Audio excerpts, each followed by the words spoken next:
Dios les bendiga, soy el pastor Gilberto Gutiérrez de la Iglesia Bautista Oreb de México DF. Me da mucho gusto saludarlos en este 16 de marzo 2020. Apocalipsis para niños es nuestra serie, estamos en el devocional número 76. La supervivencia de la iglesia cristiana, estamos en Apocalipsis 11, 1 al 14 y hemos obtenido ya varias enseñanzas de este pasaje. Hoy es el final de esta pequeña serie basada en este capítulo. La existencia de la iglesia del Señor en nuestros días es una prueba de su verdad. En medio de la persecución siempre hubo un remanente que se mantuvo firme. El Señor estableció a su iglesia y la dotó de un poder para trascender. Leamos la parte del texto que corresponde a este devocional y descubramos las herramientas que nosotros podemos también aplicar a nuestra vida para seguir adelante. Les voy a leer ahora el último pasaje, la última parte de este pasaje, versículos 11 al 14 de Apocalipsis 11. Pero después de 3 días y medio entró en ellos el espíritu de vida enviado por Dios, y se levantaron sobre sus pies, y cayó gran temor sobre los que los vieron. Está hablando de los testigos, aquellos que fueron asesinados por la bestia que surge del abismo. Hubo fiesta, hubo alegría, hasta se mandaron regalos, dice el texto, pero ahora resucitan. ¿Se acuerdan que hemos dicho que se trata de un símbolo que representa la ley y la profecía? Es decir, el mensaje del Antiguo Testamento que hablaba de Jesús. Y por eso habla de su muerte como algo que sucedió en el mismo lugar que Jesús, porque es ahí donde aparentemente tuvo una victoria el enemigo, el mal, pero aquí vemos que no era una victoria verdadera, era una victoria si acaso parcial, o ni siquiera una victoria, porque aquí hay resurrección.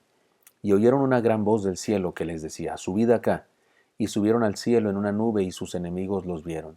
En aquella hora hubo un gran terremoto, y la 10ª parte de la ciudad se derrumbó, y por el terremoto murieron en número de 7,000 hombres, y los demás se aterrorizaron, y dieron gloria a Dios del cielo. El segundo ay pasó, he aquí el tercer ay viene pronto. Esto está en Apocalipsis 11, 1 al 14, como les digo. Bueno, pero leímos del 11 al 14 solamente. He aquí las enseñanzas pasadas. La iglesia sobrevive porque Dios la santifica. La iglesia sobrevive porque su fundamento es inconmovible. La iglesia sobrevive porque identifica claramente a su enemigo.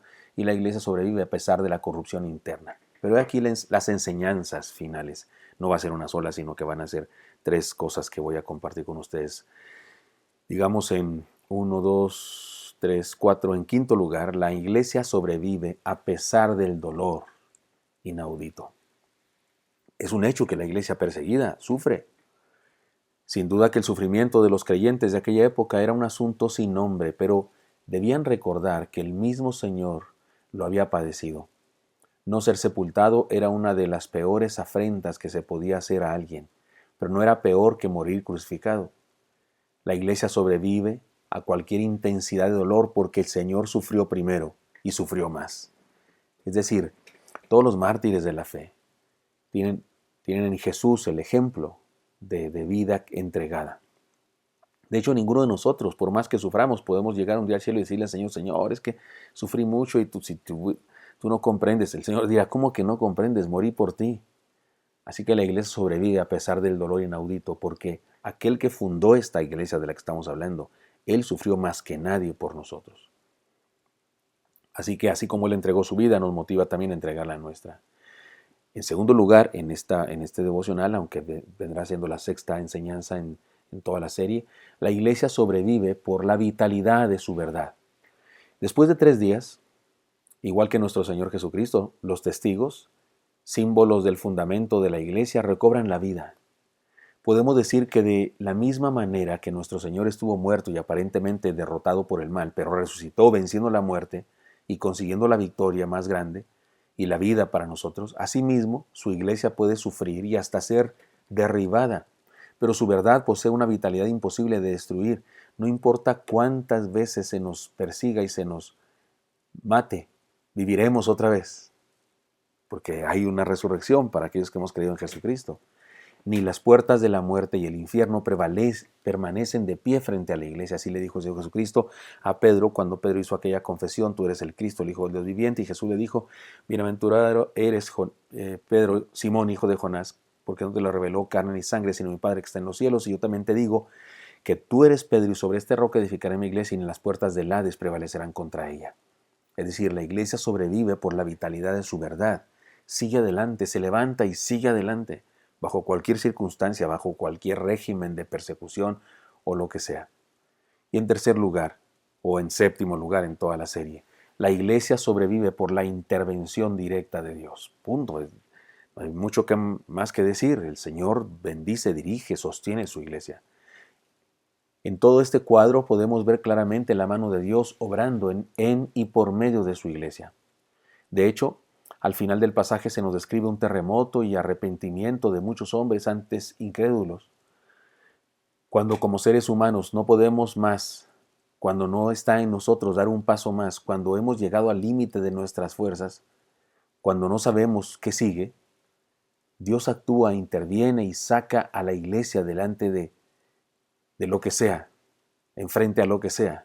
Saca a su iglesia adelante, saca a su iglesia superando pruebas, saca a su iglesia más allá de cualquier circunstancia. Debemos orar por un terremoto espiritual que nos sacuda y exalte la fe. Debo decirles que los historiadores todos coinciden en señalar que las épocas de mayor crecimiento y las épocas de mayor avivamiento espiritual de la iglesia han sido las épocas de persecución, fíjense nomás qué interesante, y las épocas de paz, las épocas de aparente tranquilidad han sido las épocas de corrupción. Así que tenemos un desafío, porque hemos dicho tres cosas el día de hoy. La iglesia sobrevive a pesar del dolor inaudito, la iglesia sobrevive por la vitalidad de su verdad y la iglesia sobrevive por la intervención directa de Dios. Porque es Dios quien hace todo, no somos nosotros los que nos defendemos o los que nos animamos o los que tenemos fe, es Dios en nosotros obrando, dándonos fe, dándonos ánimo y dándonos fuerzas. En todo este cuadro podemos ver claramente la mano de Dios obrando en la iglesia, por medio de la iglesia. Dios actúa, interviene y bendice a su pueblo para que siga adelante. Porque si Dios nos encarga algo, nos dota de la habilidad y el poder y de las ganas de hacer ese algo. Por eso dice el apóstol Pablo allá en la carta a los Filipenses, porque Dios es el que en vosotros produce así el querer como el hacer por su buena voluntad. Así que hay un desafío aquí para nosotros. La iglesia de Cristo sobrevive a este mundo y trasciende por encima de toda lucha. Conviene entonces ser parte integral de la iglesia. No solo simpatizantes o asistentes ocasionales. La iglesia es como una gran arca, como el arca de Noé, la iglesia es una gran arca. Entra a ella y sobrevives y trasciendes a la eternidad. No entras a ella, te quedas afuera, te ahogarás. Porque sin Cristo no hay esperanza de vida eterna. Solo en Él hay salvación.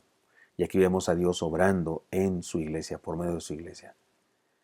Así que hermanos, ya que estamos terminando este pasaje de Apocalipsis capítulo 11, versículos 1 al 14, estos testigos, este surgimiento de la bestia, esta experiencia de muerte y resurrección, nos dice a los cristianos de hoy que si caemos podemos levantarnos, que podemos tener fracasos, pero que podemos levantarnos en Cristo para tener triunfos.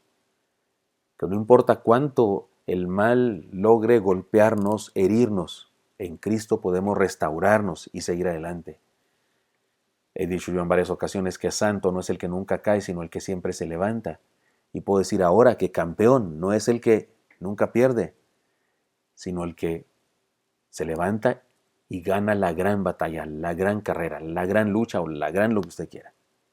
Así es que, hermanos míos, confiemos en la presencia del Señor en nuestra vida y sigamos adelante. Espero que esto sea útil para usted y me encantaría encontrarlo el día de mañana. Y les recuerdo a todos los que son de la Iglesia Bautista Oreb que esta semana nuestros cultos serán por internet. Me refiero a los cultos de entre semana. Mujeres Oreb, miércoles de oración y cualquier otra actividad que se haya planeado en el templo será por internet. El próximo domingo aún no tenemos la resolución si vamos a reunirnos en nuestras instalaciones normales. Y en el Gran Fórum esperaremos que las autoridades nos den indicaciones, pero les avisaremos a ustedes con tiempo. Cuídense mucho, por favor. Que el Señor les proteja y les bendiga. Señor Santo, bendice a mis hermanos y hermanas. Especialmente bendice a los más vulnerables, a los niños pequeños, a los enfermos, a los ancianos. Por favor, Señor, cuídanos de esta epidemia. Protégenos y permítenos dar aliento, fortaleza y esperanza a la gente que nos rodea.